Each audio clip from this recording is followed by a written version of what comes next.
MQM सामने आकर ऐसे ऐसे नारे लगाती है कि एक मर्तबा फिर लोगों को आपस में तकसीम कर दिया गया है।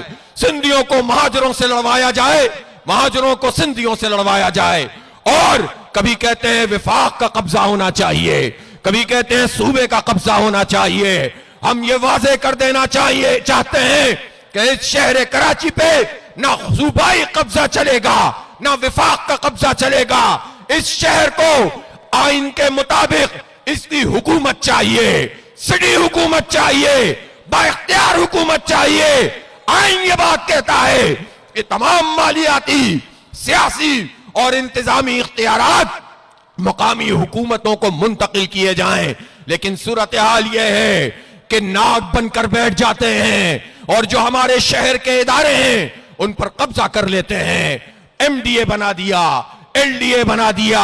जो कराची बिल्डिंग कंट्रोल अथॉरिटी थी उसे सिंध बिल्डिंग कंट्रोल अथॉरिटी बना दिया, सिंध सॉलिड वेस्ट मैनेजमेंट बना दिया।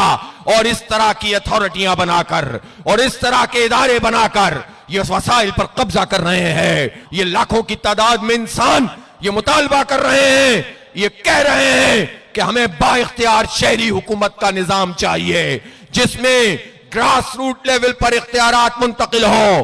क्या तमाशा है कि टाउन का चेयरमैन भी मुंतखब हो, UC का चेयरमैन भी मुंतखब हो, लेकिन ना वो पानी के लिए कुछ कर सकता हो, ना सीवरेज के लिए कुछ कर सकता हो, ना गटर का ढक्कन लगा सकता हो, ना कचरा उठा सकता हो, इसलिए कि वडेरों ने इस पर कब्जा करके रखा हुआ है, जागीरदारों ने इस पर कब्जा करके रखा हुआ है। एक भुट्टो खानदान और 40 वडेरे, ये पीपल्स पार्टी है जिसने पूरे सिंध को यरगमाल बनाया हुआ है।